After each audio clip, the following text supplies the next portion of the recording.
ese mapa base. Y por otro lado, habíamos indicado de que una vez hecho este trabajo, debemos de hacer la planificación, cuántos días que debemos llevar, trabajar de manera conjunta en el equipo, con el equipo técnico. Hemos dicho que en el levantamiento de suelos debe ser un equipo multidisciplinario, un antropólogo, un botánico, un economista, un agrónomo, un geógrafo, un suelero y todas otras cosas, ¿no? Para poder hacer un trabajo coordinado y sacar toda la información, porque ustedes saben, muchas veces es difícil volver al campo. Una vez con esto, después viajamos al lugar, nos entrevistamos con las autoridades, les explicamos el motivo de nuestra visita, qué es lo que se va a hacer. Realizamos un reconocimiento en lo posible, si es ya si es, sería ideal que ya las autoridades definan algunas familias o algunas personas que conocen el lugar o designen varias personas de acuerdo a los diferentes lugares que vamos a ir. En ese viaje de reconocimiento tratamos también de corroborar nuestro mapa base, ver si coincide con nuestro mapa base, la realidad de campo. Ahora es más fácil porque con imágenes satelitales, trabajando de manera tridimensional, no hay tanto perderse. Antes esas corroboraciones se realizaban más que todo porque las cartas nacionales que se habían elaborado casi vamos a decir, lo dibujaban el paisaje de otra manera. Y ahí sí era necesario, digamos, corregir nuestro mapa base. Por decirles algo, si había 3 colinas aisladas unas a otras en el terreno, eso lo hacía como como una pequeña serranía, vamos a decir, ¿no? Conjunta. No iba separando esas colinas. Ahora con las imágenes satelitales ya no hay tanto problema de corroborar las unidades de paisaje. Tal vez el nombre, si va a ser un abanico, si va a ser un pie de monte o otras situaciones. Bien, una vez que durante el reconocimiento también tratamos de que seleccionemos los lugares donde vamos a abrir las caricatas para que sean representativas de esa unidad. Hemos dicho que es importante de que estén en lugares poco alterados, ¿no? No sea un cementerio o al lado de una carretera. En lo posible buscamos que sean lugares con vegetación nativa, pero en muchos lugares ya la tierra está tan alterada que tal vez tengamos que hacer en un campo agrícola o en un campo que ha sido habilitado para la ganadería. Bueno, es la realidad, ¿no? Y después de eso hacemos el trabajo de la descripción del sitio, del lugar. Vamos haciendo la descripción morfológica de la caricata para ver por cuántos horizontes tiene, qué espesor tienen los horizontes, las características morfológicas de cada horizonte, que ya les he dicho que eso vayan leyendo en el manual de la FAO. Hemos dicho que los diferentes países tienen su normativa para definir las características de cada levantamiento de suelos, es decir, empezando desde lo general a lo específico. Y de acuerdo a eso, y de acuerdo a la escala que se va a trabajar, vamos profundizando. Si en una zona ya tenemos un mapa unos 50,000, ¿para qué vamos a volver a hacer un mapa unos 50,000 de ese lugar? Deberíamos profundizar y dar énfasis a aquellas zonas con mayor potencial y hacer de la zona un mapa unos 25,000. y así sucesivamente. Y hemos dicho que eso implica, no es, ya les había dicho, si vamos a pasar de un mapa unos 100.000 a unos 50.000, no es agarrar el mapa de suelos y sacar una fotocopia al doble, vamos a decir, de área que ocupaba. Como verán en esta tabla, a medida que se aumenta el nivel de detalle de los suelos, o sea, hacemos un estudio cada vez más detallado, aumenta el número de caricatas y observaciones que se deben hacer por centímetro cuadrado. Eso implica costos, eso implica dedicarle más tiempo, más especialistas, y no es así nomás. Por eso es importante que todos los estudios de suelos vayan siendo guardados en una base de datos, cosa que esa información sirva, nos basemos en eso. Cuando vamos a hacer un estudio más detallado de un lugar, veamos dónde están las caricatas para dar énfasis si la zona es potencial a más caricatas en lugares donde nos están faltando. O sea, debemos basarnos en esos estudios de suelos anteriores. Por eso es importante que toda esta información pues se la recopile y esté guardada en algún lugar.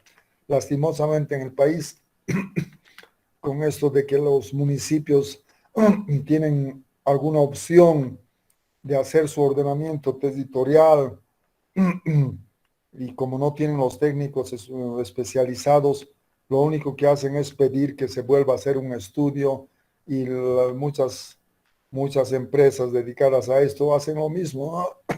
Copiar de lo que ya hay y no vamos avanzando en mejorar esos estudios de suelo. No sé si hasta ahí tienen alguna duda, alguna pregunta, por favor. Para el muestreo de suelos, generalmente de los horizontes inferiores, vamos a sacar directamente de la calicata las muestras, ¿no? Pero la capa superficial, que es la que más cambia, la que más puede variar, podemos sacar muestras compuestas con ayuda de un baseno. El baseno es una especie de tirabuzón que nos permite sacar muestras de determinada profundidad y de un diámetro determinado. Muchas veces no contamos con esos equipos y por lo tanto tenemos que utilizar unas palas comunes, en lo posible palas rectas, que nos permite sacar pues el suelo de la capa superficial. Como la cantidad de suelo al llevar al laboratorio, habíamos dicho, es más o menos de 1 kilo para hacer todos los análisis físico, químicos, biológicos. Si voy a sacar muestras compuestas de diferentes lugares en zigzag de de una unidad de paisaje, voy a sacar kilos, ¿no? ¿Y qué voy a hacer con tanto suelo? Entonces ya en el campo vamos haciendo tomando algunas medidas. Por ejemplo, como verán aquí, el pan de suelo que hemos sacado es bien ancho. Lo único que hago es, vamos a decir, separar los costados y dejar una pequeña franjita del terreno desde la parte superior hasta la parte de más abajo. Y los costados lo botamos, ¿no?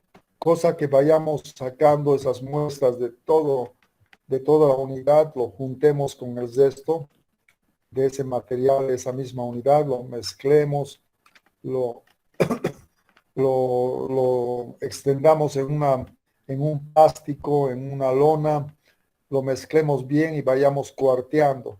Hemos dicho que cuartear significa agarrar ese suelo, desparramarlo sobre el nylon, vamos a formar casi más o menos un círculo, hacemos una cruz al medio en toda la extensión de ese círculo y como vamos a tener 4 partes en ese círculo, dos las botamos y volvemos a juntar esas dos. Si sigue siendo más de 1 kilo, volvemos a hacer la misma operación hasta tener 1 kilo adecuado. Tenemos que tener la muestra de suelo, tenemos que tener para cada muestra de suelo, para cada horizonte, las indicaciones necesarias, ¿no? O sea que el lugar, el día, de qué horizonte es la muestra, de qué profundidad es la muestra, cosa que no se pierda esa información, ¿no? Y tengamos nosotros codificados en nuestro cuaderno de apuntes de campo esa muestra, cómo está codificada, cómo estamos mandando al laboratorio, etc. En muchos casos hay que utilizar dobles bolsas porque muchas veces el suelo tiene piedritas puntiagudas que lo puedes romper.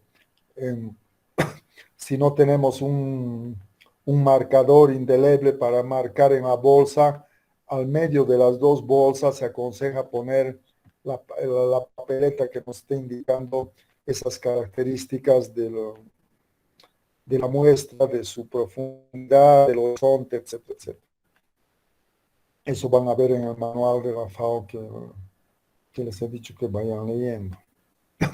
Por otro lado, este papel o esta información se le aconseja poner al medio de las dos bolsas, no directamente metida en el suelo, porque muchas veces el suelo puede estar mojado, húmedo, y este papel se puede ir mojando y se va a ir bozando toda la información y no vamos a saber de qué lugar es. ¿Ya? Bien, hasta hace poco, toda esta información obtenida después nos permitía, con ayuda de las bases de naciones más las calicatas, evaluar cada unidad de paisaje y evaluar cómo eran sus suelos. Entonces, una vez que nos llega la información del laboratorio, es importante que esa información de suelo, esos análisis, los vayamos evaluando e interpretando.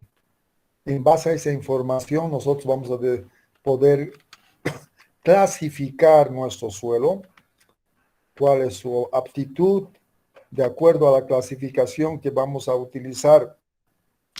Vamos a decir a qué clase pertenece o a qué orden pertenece o cuál es su aptitud, si es apto o no apto o para qué es apto. Todo eso va a estar en función a los términos de referencia del estudio que nos han pedido. ¿Ya? Entonces, además de esa información, vamos a comenzar, una vez evaluada e interpretada, nos va a permitir clasificar los suelos y elaborar nuestro mapa, ¿no? Elaborar el mapa de suelos que debe ir acompañando a un informe de la metodología que hemos utilizado, los parámetros, clima de la zona. Bueno, les voy a mostrar en un viernes un estudio de suelos y como lo han visto en este estudio de Donald Vargas, ¿no? Tiene información geológica, tiene información climática y hidrológica de la vegetación en la parte inicial, después la metodología, cómo se ha hecho el estudio de suelos, cuáles son los parámetros que ha tomado en cuenta, etcétera. Bueno, como geógrafos ustedes después deberían elaborar esos mapas. O sea, estamos hablando de la cartografía de los suelos, ¿no? O sea, cuando hablamos de la cartografía de los suelos, era tener un mapa, elaborar un mapa y que ese mapa nos sirva para planificar el uso del terreno. O sea, ese mapa podría ser utilizado por las autoridades de un departamento, las autoridades de un municipio u otros usuarios podrían ser los técnicos del municipio o los mismos agricultores, ¿no? Siempre y cuando sean agricultores que estén preparados, vamos a decir.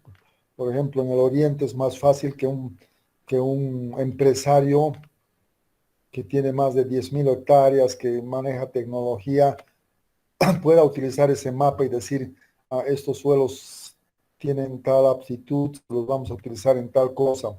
Más difícil sería para un pequeño agricultor del altiplano que él pueda interpretar sus mapas y pueda utilizar esos mapas de acuerdo a esas aptitudes de los suelos, ¿no? O sea, por eso es importante en los estudios de suelos considerar también la parte socioeconómica, ver en las posibilidades de los agricultores.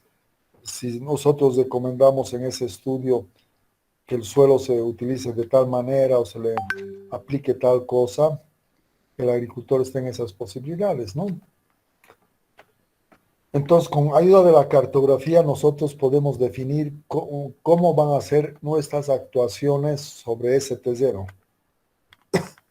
Pero esas actuaciones, desde hace muchos atrás, tenían más bien solamente un carácter desde el punto de vista económico, es decir, plantaciones de algodón, de maíz, soya, todo viéndolo desde el punto de vista económico, qué podemos producir en esos suelos. Pero esas actuaciones sobre ese terreno, esa explotación de esos suelos en actividades agrícolas, ganaderas, han comenzado a tener impactos negativos, vamos a decir, impactos negativos sobre el suelo, para que ese suelo siga cumpliendo sus funciones productivas o sus funciones ambientales. En otras palabras, esos suelos se han ido deteriorando porque no los hemos manejado adecuadamente o no hemos sabido pronosticar qué cambios se van a dar en esos suelos por un determinado uso. Entonces, a partir de los años 70 ya comienza a darse a este recurso también una evaluación ambiental, es decir, qué efectos podemos provocar en el suelo por un determinado uso, ya sea agricultura bajo riego, ganadería, turismo, etcétera, etcétera. Con ese aumento de la población, con esa presión cada vez más fuerte sobre el recurso suelo, ya los especialistas han comenzado a, tal como lo han visto en el estudio de Ronald Vargas, tratar de contrastar, de comparar qué nos ofrece ese suelo, ya, y qué requiere un determinado cultivo que nosotros queremos poner. En otras palabras, si nosotros sabemos los requerimientos que debe tener un suelo para un determinado uso, debemos contrastar con lo que ese suelo nos está ofreciendo. Pero lo ideal es de que primero sepamos los requerimientos, la oferta que tiene ese suelo, las cualidades de ese suelo, y nosotros lleguemos a la conclusión junto a esos parámetros socioeconómicos, mercado, infraestructura, etcétera, nosotros digamos, este suelo tiene aptitud para tal cosa, y no hacer lo contrario. Primero, como lo del ingenio azucarero, primero poner el ingenio, después decir, este ingenio va a tener capacidad de molienda diaria de tanto, tenemos que producir caña, los suelos nos sirven, haremos mejoras en los suelos, y así ir adecuando el suelo a ese proyecto. Si hemos dicho, tiene que ser algo al revés, ¿ya? Entonces, el estudio de suelos no debe ser un estudio frío, como les había dicho.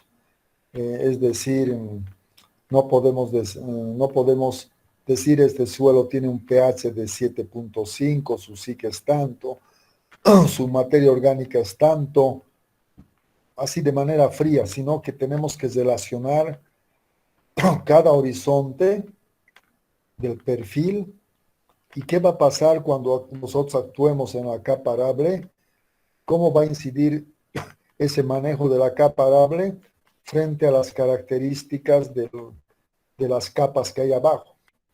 O sea, podemos tener, hemos dicho muchas veces, podemos tener dos suelos idénticos en la capa arable, Pero si el subsuelo es diferente, el comportamiento del suelo, los procesos que se van a dar en ese suelo van a ser diferentes. Y por lo tanto, tal vez en un caso se puede deteriorar más fácilmente y en el otro no, o vamos a contaminar las aguas subterráneas, o vamos a afectar el hábitat en zonas aledañas, etcétera, etcétera. Entonces, tener un adecuado conocimiento del suelo es fundamental. Y vuelvo a recalcar, esto debería estar en una base de datos. Muchas veces no se le da la importancia a eso de tener una base de datos en alguna institución, pero de manera continua, de manera con un equipo especializado y poder ir creando esta base de datos e ir alimentando continuamente esa base de datos para ir viendo los cambios que se están dando, tomar las medidas preventivas en el caso de que los suelos se estén salinizando, se estén erosionando, estén perdiendo su fertilidad. Este es trabajo lento. Muchas veces los gobiernos no le dan la importancia del caso, y especialmente en nuestro país. Les decía que hace poco estábamos trabajando en la ley de suelos y de pronto cambian al viceministerio de tierras y el cambio a todos los técnicos que estaban elaborando esta ley de suelos. Y nuevamente nos hemos visto frustrados ante esta situación. Lo importante es que el país entienda que tener un departamento de suelos es fundamental. Antes ese departamento de suelos estaba directamente en lo que era el Ministerio de Agricultura, ahora es Ministerio de Desarrollo Rural y Tierras, pero ahora lo han puesto más en el Viceministerio de Tierras. Al parecer ya en este departamento departamento de suelos tiene más un carácter relacionado con el INSA, con el reparto de tierras, pero ya no tiene ese carácter técnico tanto para la parte productiva como era antes. Y lo peor que cuando antes había un departamento de suelos, lo que les digo en el Ministerio de Agricultura, y apenas entró el gobierno de Evo Morales, un consultor economista en el Ministerio de Agricultura, que era además de la ONSA, del CIDES, así de un bozón, hizo desaparecer este departamento de suelo. Digo, ¿para qué? O sea, tiene que estar gente entendida que sepa la importancia que puede tener un departamento de suelos, crear esa base de datos, que si bien cuesta mucha plata, pero yo creo que ahora estamos gastando más plata, pero porque como no tenemos una base de datos, seguimos haciendo esos estudios de suelo sin avanzar a niveles más detallados. Entonces, esos costos, esa labor lenta, se justifica a la larga desde el punto de vista económico y desde los beneficios que puede tener a la larga para un uso más sostenible del recurso suelo.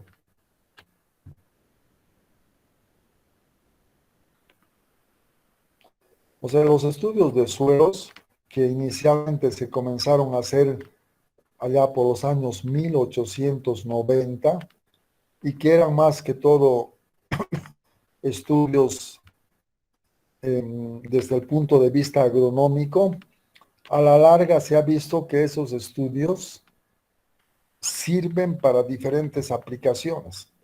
No es solamente para los agrónomos, es para los diferentes usos que se le puede dar al suelo.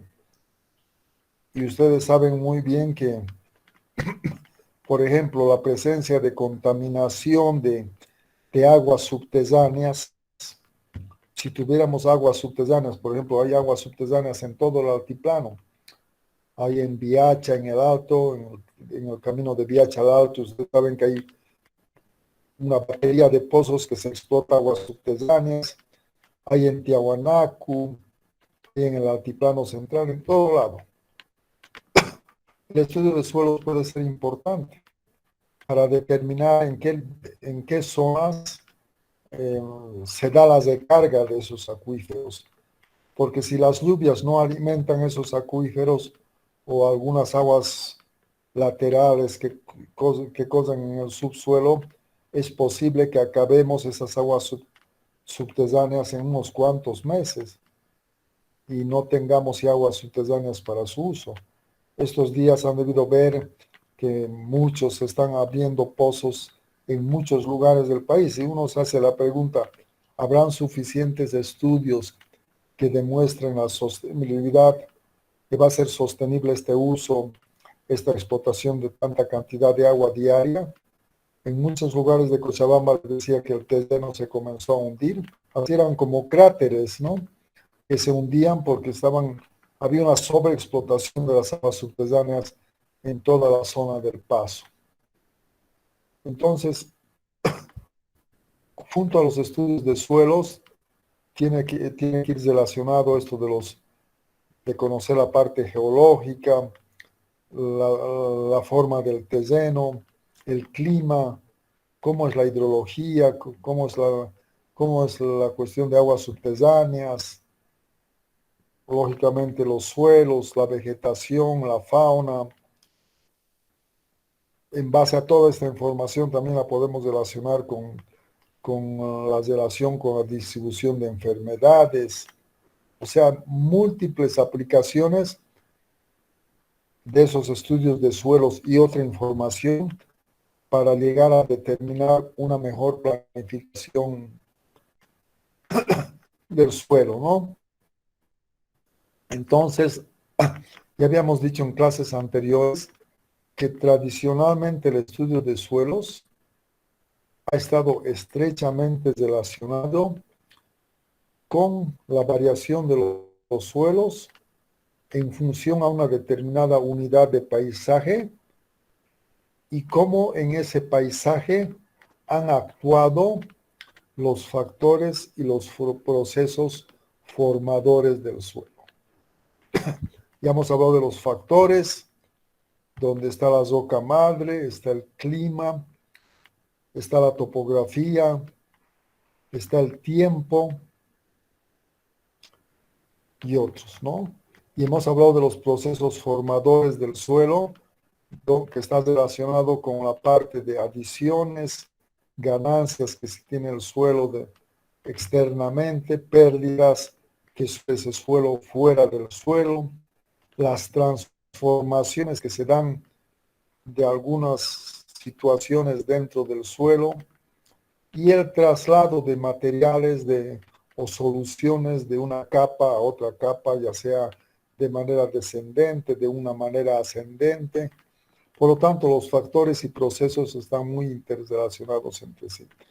Y que es importante conocerlos de alguna manera, porque si nosotros conocemos esos factores y procesos, vamos a entender o vamos a detectar un problema que se puede presentar con un resultado de laboratorio.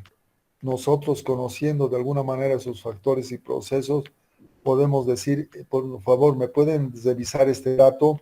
Me parece que puede estar mal porque por los factores de formación del suelo, la topografía, hemos dicho, por ejemplo, la topografía, en una topografía accidentada va a ser difícil encontrar suelos salinos. Los suelos salinos vamos a encontrar más bien en las partes planas, donde el agua se acumula, donde el suelo es de textura muy fina, el agua no se infiltra, no nos lava las sales, como sucedería en una ladera, ¿no? Entonces es importante conocer esos factores y procesos que nos va a ayudar a trabajar mejor en la planificación.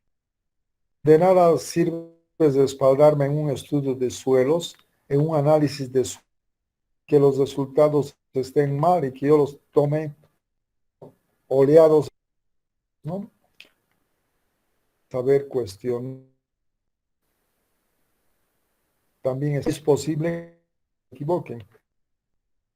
Como os decía, en una mayor evaluación de los suelos están en el muestreo y en los análisis de laboratorio. Ahí está la mayor cantidad de riesgo de equivocaciones. Y por lo tanto es importante considerar esas situaciones. Y por otro lado, esos estudios de suelo que los vamos a relacionar con el paisaje, como geógrafos tenemos que considerar algo fundamental, de que los suelos van variando a nivel espacial. Y por eso habíamos dicho que esos estudios tradicionales del suelo a partir de las unidades de paisaje, Ronald Vargas nos ha demostrado que esos límites no son así, vamos a decir, tan precisos, una línea que nos divide esta unidad de paisaje con la otra, sino que los suelos van variando, paulatinamente van cambiando de un tipo de suelo a otro tipo de suelo. Por lo tanto, no puede ser de que yo esté parado en esa línea donde haya el cambio de la unidad de paisaje y ese suelo cambie drásticamente al otro lado de esa línea. Por suerte ahora tenemos técnicas, tenemos herramientas, especialmente la geoestadística, que nos permite establecer esas variaciones espaciales de mejor manera, y Ronald Vargas nos ha demostrado ya de que no deberíamos utilizar las unidades de paisaje así con líneas claras, sino que con cambios de colores paulatinos, que nos está mostrando el cambio transicional de un suelo X a un suelo Z cuando hay cambio de unidad de paisaje. Entonces, para eso, sé que llevan estadística con el ingeniero, ¿qué se llama nuestro colega? ¿Qué se llama el ingeniero que da estadística?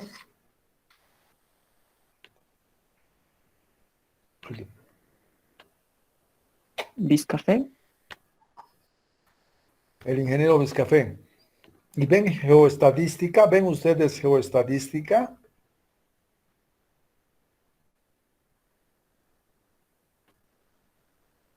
No hemos visto tanto geoestadística, sino la parte de estadística 1 y estadística 2, doctor. O sea, lo tradicional. Adicional, creo que Pero vamos a no, ver recién en métodos estadísticos, creo que hay ese material, doctor. ya. Entonces, como geógrafo sería importante que tengan esta herramienta o manejen esta herramienta, conozcan esta herramienta para poder hacer esos estudios más precisos de suelos y esas variaciones espaciales. Ahora que ya han leído la parte de propiedades físicas, propiedades químicas, requerimientos del cultivo, sería bueno que en este estudio de Ronald Vargas comiencen a ver la metodología que se ha utilizado para mostrar esa variabilidad de los suelos, para mostrar si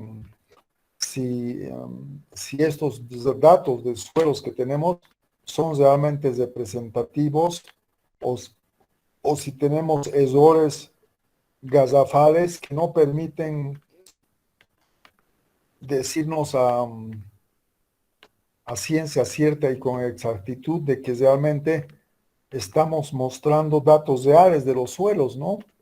Y sus variaciones respectivas en función al paisaje, su paisaje, etc. Entonces, todo eso debería estar reflejado en, en esos mapas finales de suelo. Entonces, tradicionalmente teníamos esta forma de presentar los suelos con polígonos, donde estos límites de un polígono con otro nos estaba indicando que a partir de esa línea cambiaba la unidad de paisaje, pero ya hemos dicho que en la realidad no es así. Entonces, ya se está mostrando que no son líneas bien precisas, abruptas, sino que por eso Donald Vargas lo presenta como un cambio paulatino de un cambio de color. Ya no hay estos límites claros como polígonos, ¿no? También muchas veces se puede presentar los resultados de suelos en forma de puntos, ¿no?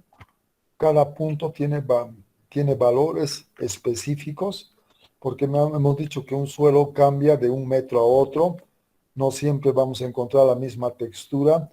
Pueden ser suelos arenosos, pero en un caso va a tener 30% de arena o 50% y más allá puede tener 51%, ¿no?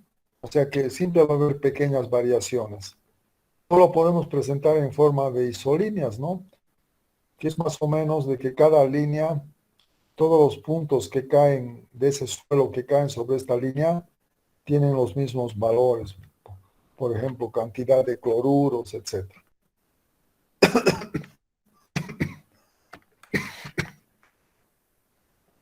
Entonces, habíamos dicho en clases anteriores, perdón,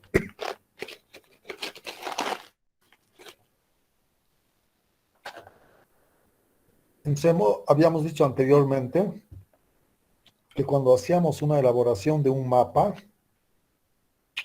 ¿qué queríamos mostrar? Ese mapa era un inventario de qué clases de suelos teníamos en un lugar. Ese era el estudio tradicional de suelos. Si tenemos suelos de la clase 1, suelos de la clase 3, 4. O sea, un inventario de los suelos, su aptitud o sus limitaciones. Y por otro lado, ¿cómo están distribuidos? Ya hemos dicho, podemos tener suelos de la clase 1, pero no solamente en un lugar, sino que en esa cuenca o en ese municipio, una parte de esos suelos de la clase 1 podrían estar al norte, otros al sudoeste, otros al sudeste o en el centro. O sea, ¿cómo están distribuidos? Sus áreas y sus aptitudes. Eso era lo más común que se hacía en los estudios de suelo. Actualmente estamos tratando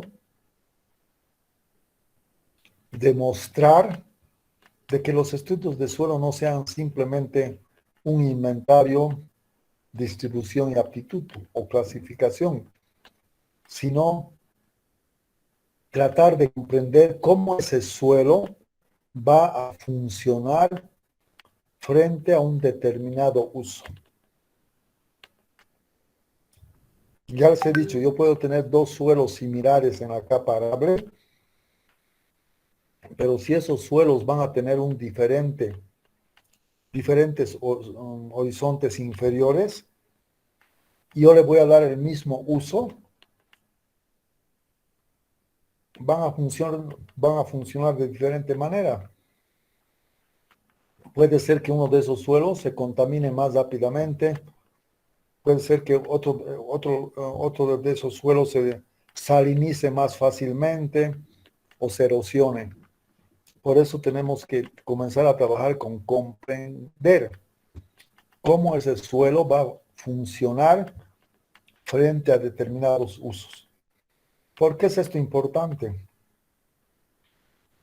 Porque eso nos permite prevenir. Si comprendemos, tenemos esa comprensión cómo funcionaría ese suelo, posiblemente digamos este suelo no vamos a, no vamos a utilizarlo para este fin. O si lo vamos a querer, o sí vamos a utilizar para este fin, utilicémoslo de esta manera. Les voy a dar un ejemplo para que entiendan. Hemos dicho que los suelos del altiplano, a determinada profundidad, se encuentran capas de sales o de carbonatos. O sea, lo que llueve en época de lluvias llega hasta una determinada profundidad y hasta esa profundidad nos ha arrastrado las sales de las capas superficiales. En el oriente, como llueve más, esas sales han sido lavadas completamente del suelo.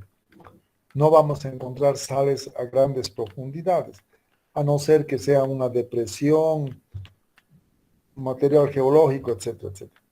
Pero en el altiplano, como no llueve mucho, las sales se han trasladado hasta donde llega esa humedad. Pero ¿qué pasa? Si ese suelo lo utilizamos para riego, o sea, al margen de las lluvias que llegaban hasta una profundidad, más el riego que ahora le vamos a añadir, el agua va a llegar a mayor profundidad y por lo tanto van a diluir esas capas salinas que están en el subsuelo. Y como no hay mucha agua en el altiplano, llegamos en nuestro turno y es posible que nuestro próximo turno nos toque de aquí a un mes, 2 meses. No hay agua. Las aguas del Mauri, del desaguadero, se están desviando por los peruanos, los chilenos ya nos han desviado. Entonces cada vez tenemos menos agua. Entonces en esos meses que no vamos, en esos días que no vamos a llegar o meses, el agua que ha disuelto esas sales que antes no se disolvían porque las lluvias no llegaban ahí, van a comenzar a subir por capilaridad y esos suelos se van a comenzar a salinizar. Entonces, prohibir el riego no convendría, ¿no? Porque los agricultores necesitan producir con estas sequías, cambio climático, tenemos condiciones más precarias, pero entonces tendremos que los técnicos tendrán que dar recomendaciones, no necesariamente ustedes como geógrafos, pero sí tienen que saber de que como geógrafos, como técnicos, tenemos que comprender cómo ese suelo, de acuerdo a sus horizontes, a sus propiedades, cómo va a reaccionar frente a un determinado uso. Y de esa manera planificar un uso sostenible, ¿ya? O sea, que logremos una planificación que nos permita tener un desarrollo eficiente y equilibrado, ¿no? Todo eso en base a ese conocimiento de las potencialidades, limitaciones, condiciones que presenta ese suelo. Como ya les decía hace un momento, los primeros mapas de suelo se hizo cerca del año 1890, netamente con fines agrícolas, pero actualmente en función a esos mapas, a la información que sacamos para esos estudios, podemos crear o elaborar mapas temáticos específicos para otros fines y por lo tanto tener más herramientas específicas para determinados usos. Eso solamente va a ser posible si esos mapas de suelos llegan a escalas o los hacemos a escalas, si los hacemos a escalas, vamos a decir, si los hacemos a escalas adecuadas, ¿ya? No sé si hasta aquí tienen alguna pregunta, por favor.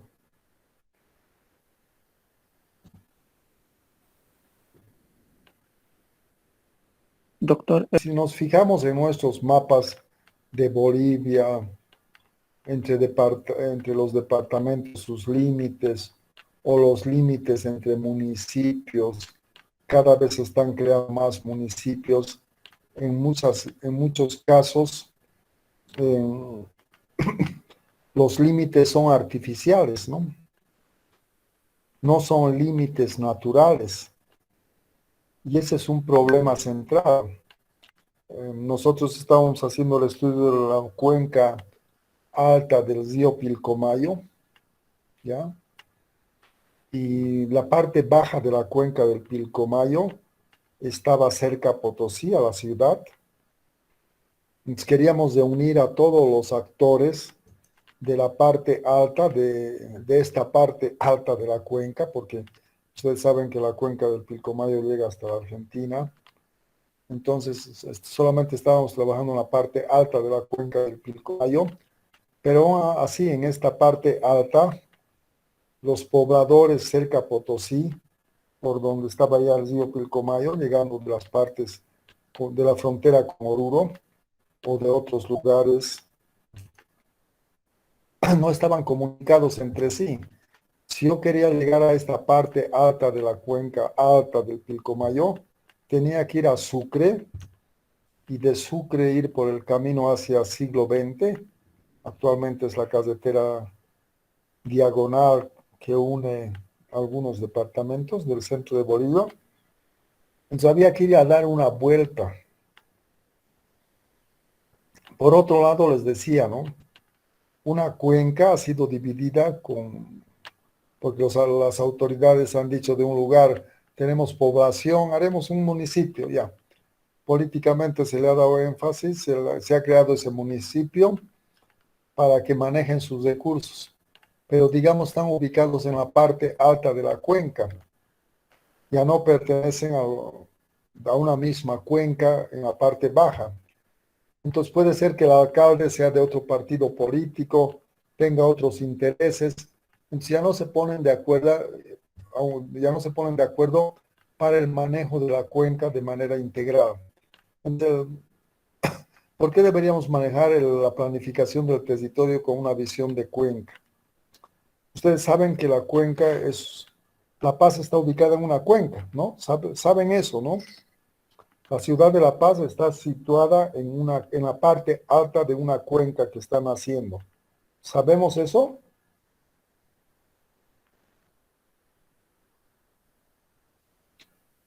¿Han tocado ese Más o tema? menos nos han dado ideas de eso, doctor, en anteriores materias. Ya. Primero pensaremos qué es una cuenca. ¿Saben qué es una cuenca?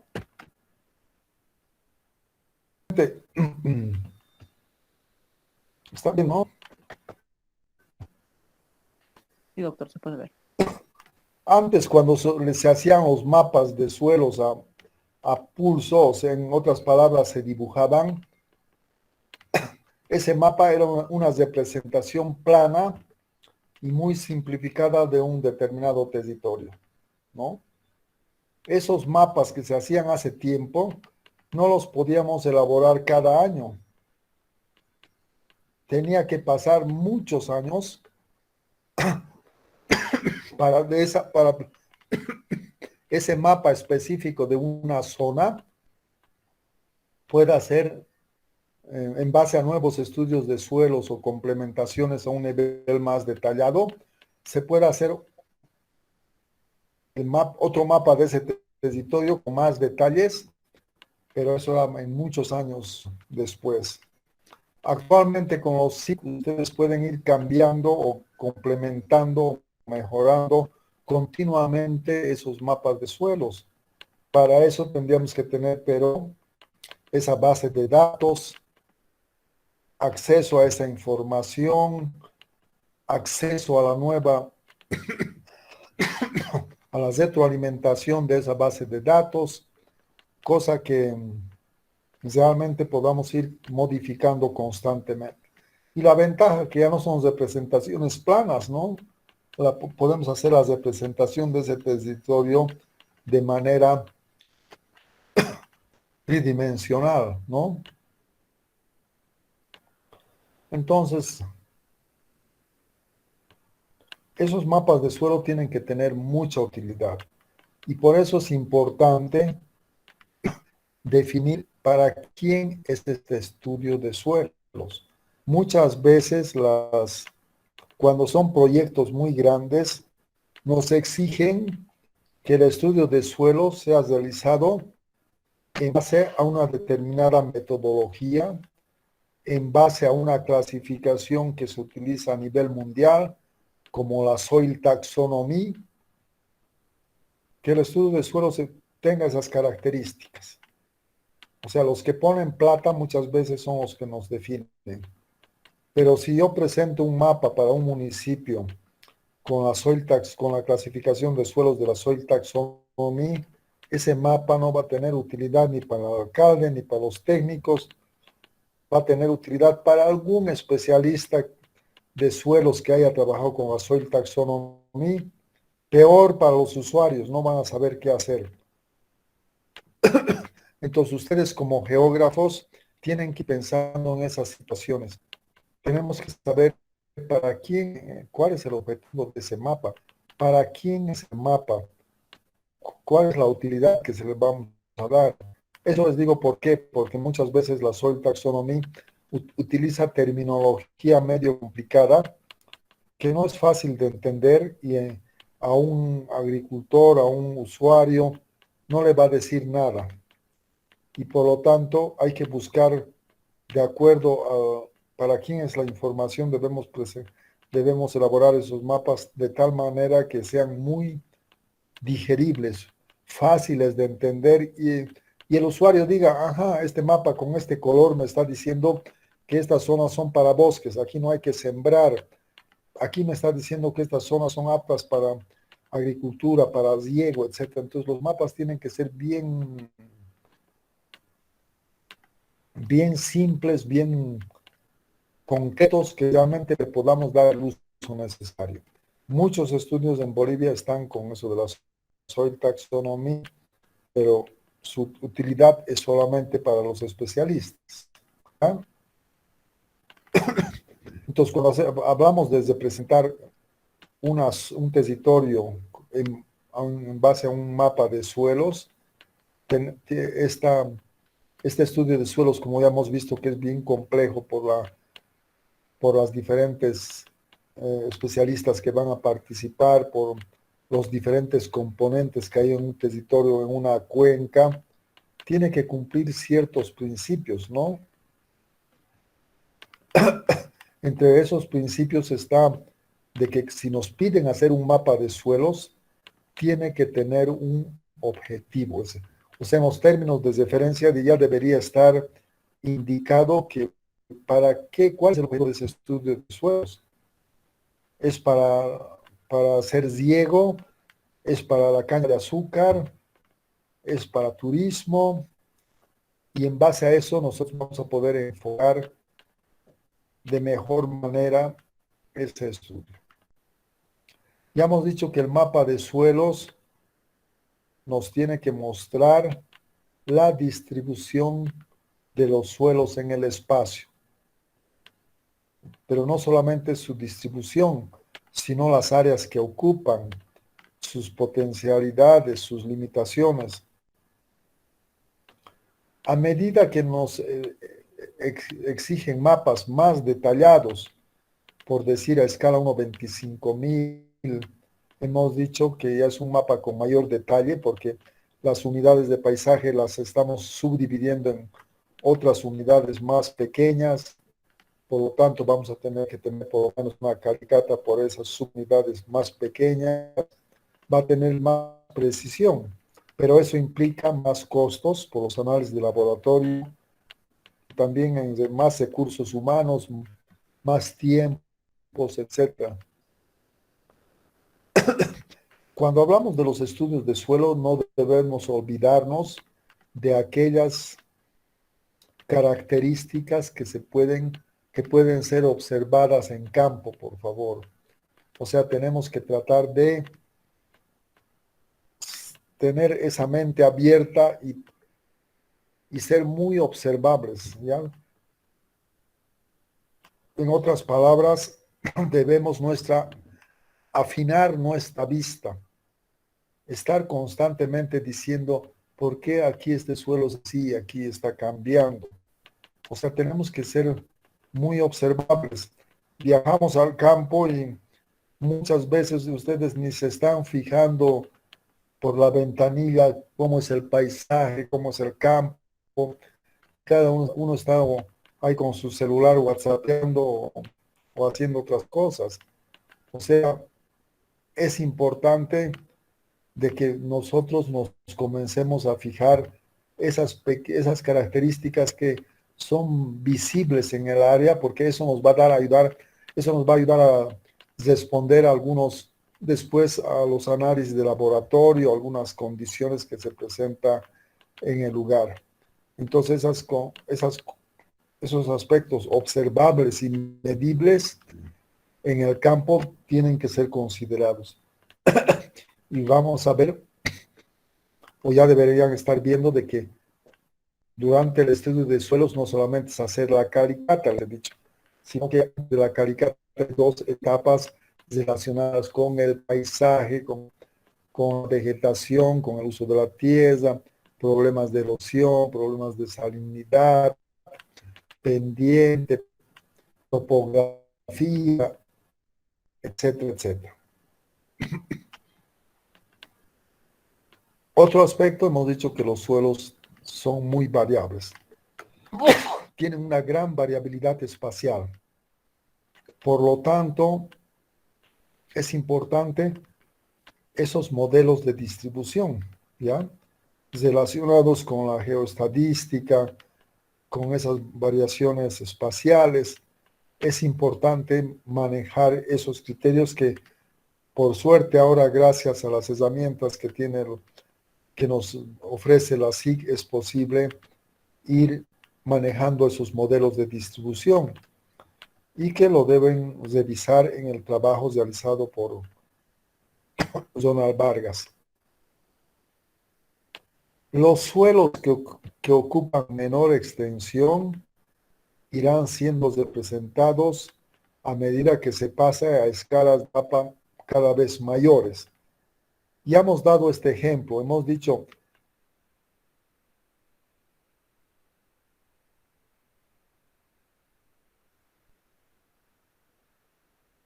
si la cancha es de suelos, no va a aparecer en un mapa unos 100,000, unos 50,000. Esa cancha de fútbol no va a aparecer.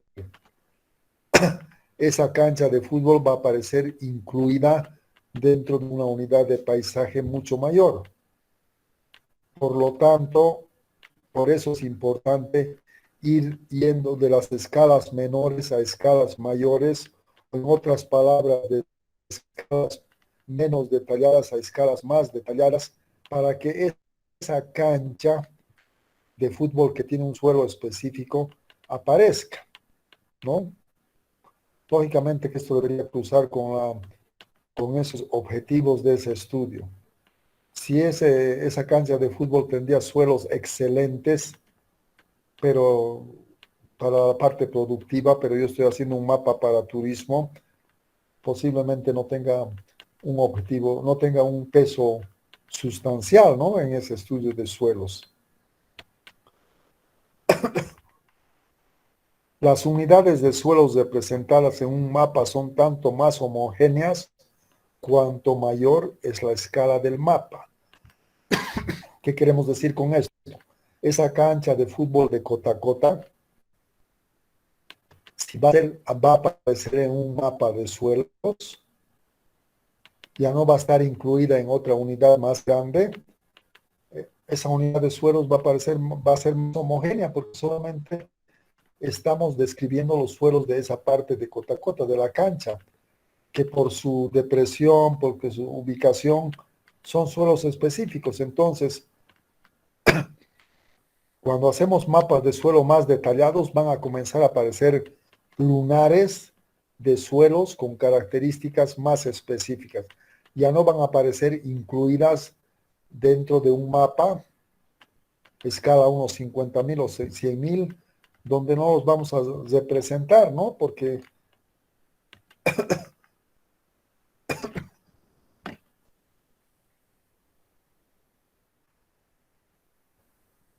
¿recuerdan de las inclusiones? No está aquí. Después vamos a ver esa parte. ¿Se acuerdan de las inclusiones?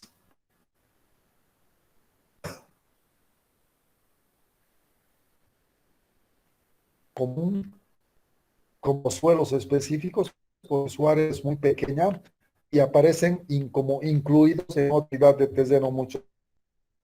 se refiere a las inclusiones, ¿ya? Los límites entre unidades no son abruptas, tal como se lo presenta con ayuda de los mapas de unidades de paisaje. Deberíamos presentar de esa manera difusa, tal como presenta Donald Vargas en el estudio de la caña de azúcar. Los mapas, los estudios de suelos no solamente son mapas, sino debe ir acompañado de una parte teórica, de una memoria explicativa donde va la parte climática, geológica, ubicación, metodología que se ha utilizado, etcétera, etcétera. La información de suelos, o sea, los estudios de suelos, es una de las bases para toma de decisiones sobre el uso del territorio. Pero ojo, no es la única, por favor. Si este estudio de suelos no va acompañado de aspectos como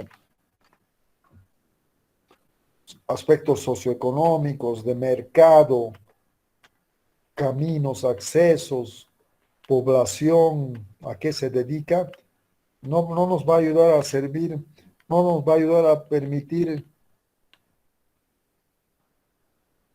hacer una buena decisión del uso del territorio, ¿no? Les pongo el ejemplo de San Buenaventura, o sea, como que han leído últimamente también. Antes, hace 30 años, en la zona no había muchos colonos.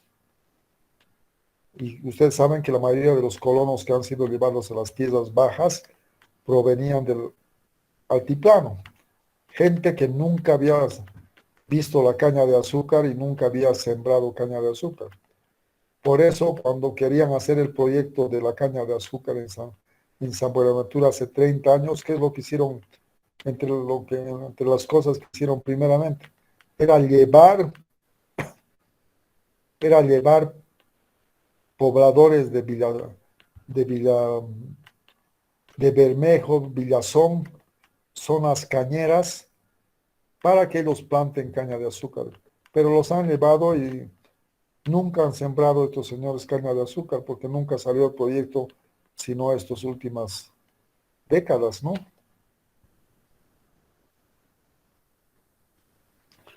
Las actuaciones en una determinada área geográfica requieren llevar a cabo estudios en sucesivas fases, cada vez enfocándonos a áreas más específicas que presentan más potencialidades, o sea, de estudios a escala menor, por decir 500,000, 1,000,000, a escalas mayores, por ejemplo, 20,000 o 50,000, ya con fines de prefactibilidad.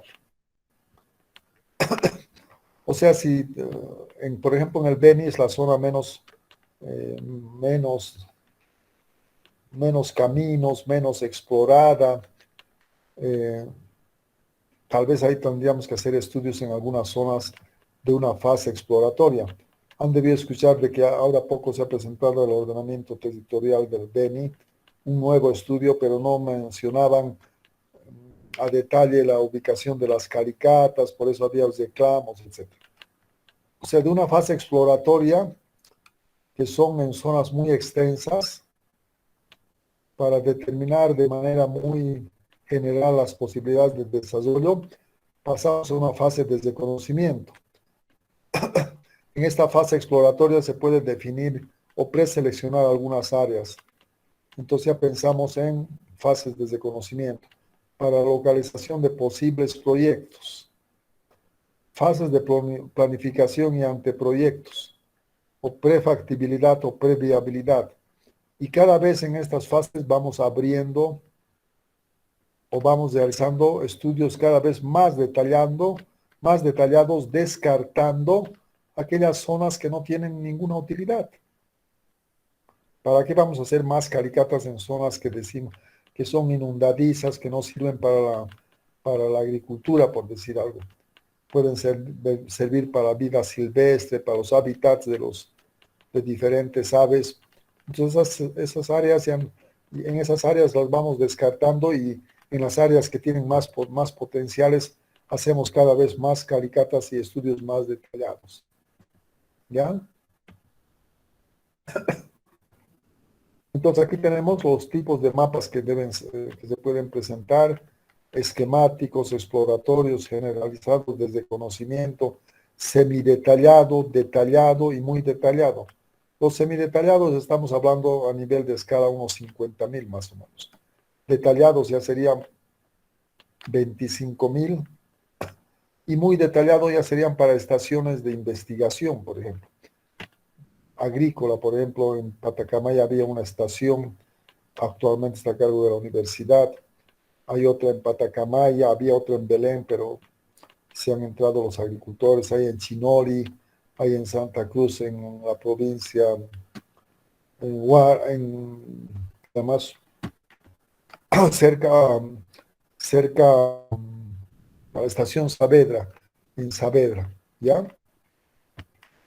Entonces aquí vemos esos tipos de mapas, ¿no?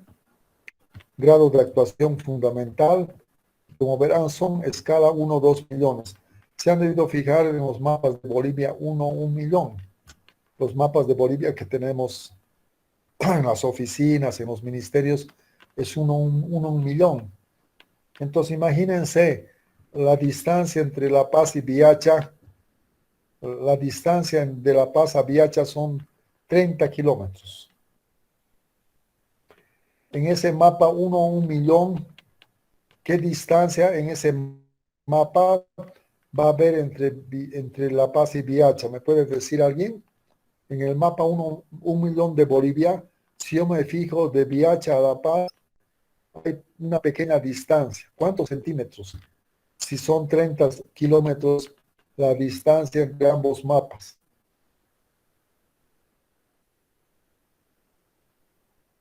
¿Me pueden decir? ¿Pueden calcular, por favor? Tenemos un mapa de Bolivia, 1 a 1 millón.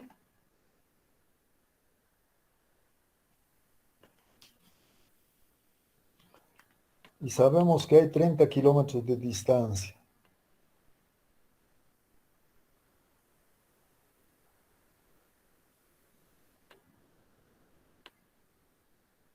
En ese mapa, en ese mapa de Bolivia, 1 a 1 millón, ¿qué distancia va a haber entre La Paz y el Viacha? Si son 30 kilómetros de distancia.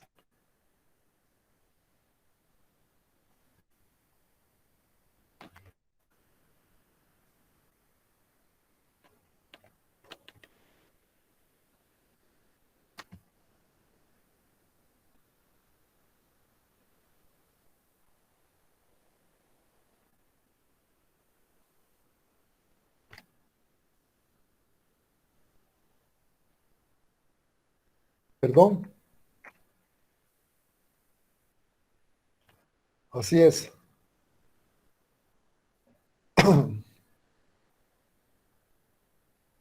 ¿Hay alguien más que tiene otra opinión?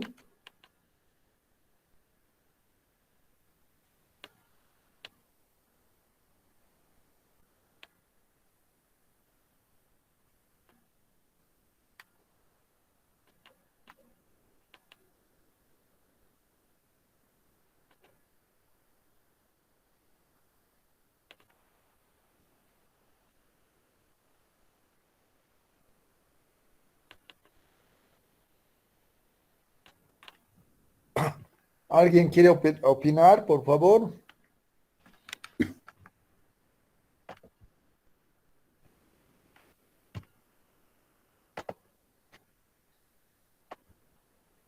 Aquí estos tipos de mapas de la intensidad, un inventario muy general, es una información muy preliminar de un sitio, ¿no?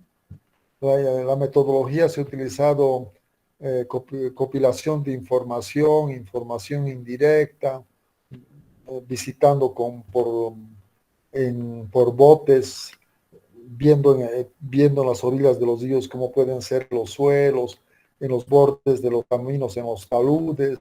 Es muy grande, la escala es muy pequeña, 1 o 2 millones. ¿Qué podemos presentar en estos mapas? Para fines de planificación no nos va a servir. En lo de tipo exploratorio, ya se realiza algún tipo de transectos, ¿no? Es un inventario general de los recursos que existen en esa zona. Es para ir viendo las potencialidades, ¿no? Que pueden haber, detección de condiciones para el desarrollo críticos y relevantes. Aquí, como verán, la escala ya ha aumentado de 2 a 1 a 500.000. Después tenemos para una planificación ya regional localizada, o sea, estudios a nivel generalizado. Estamos incrementando de 750.000 a 250.000. En mapas de previabilidad o de conocimiento bajo, ya estamos hablando aquí de la utilización de la teledetección, prospección de campo, transectos, ya identificar las principales condicionantes y áreas con riesgos o de bajas potencialidades vamos a decir, descartando. Estamos utilizando mapas 400.000 a 100.000. Semidetallado, de 100.000 a 25.000. Evaluación económica, estudios de viabilidad de alternativas.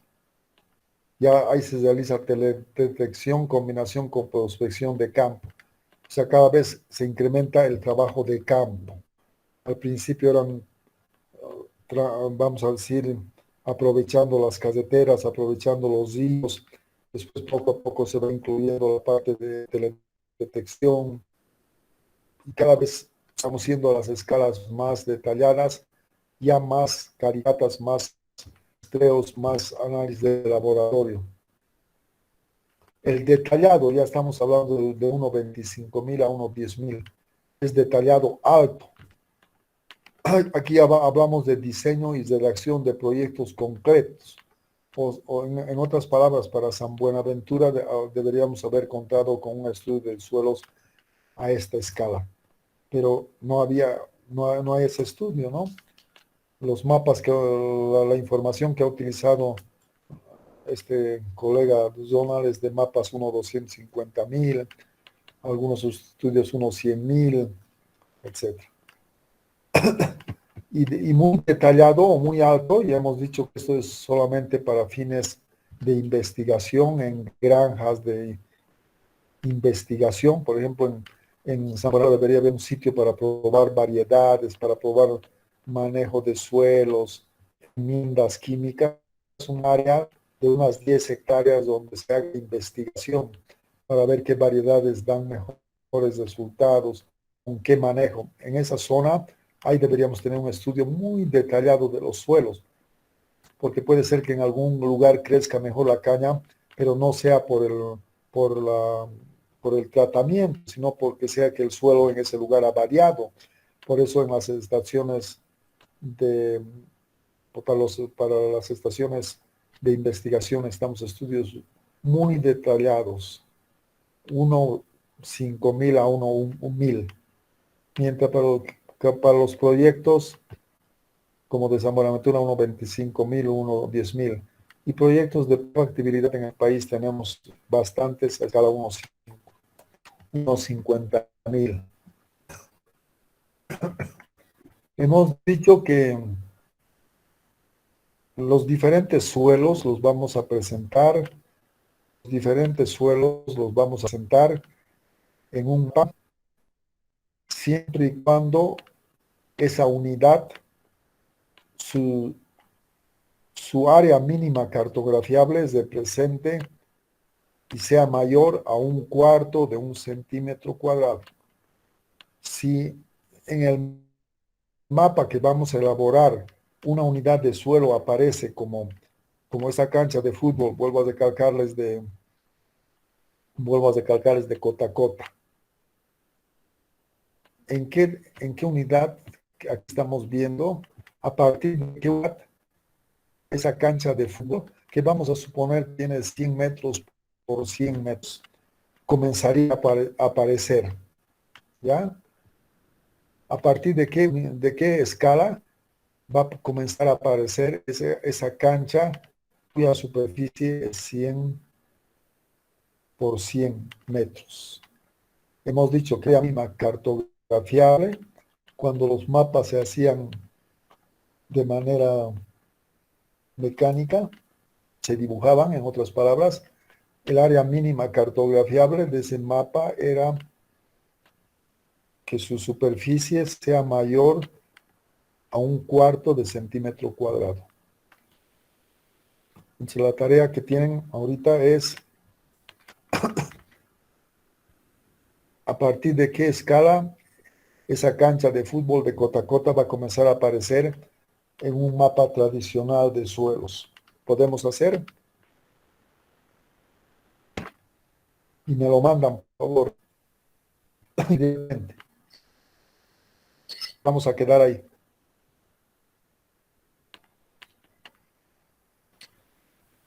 ¿Está clara la pregunta? Por favor, ¿está clara?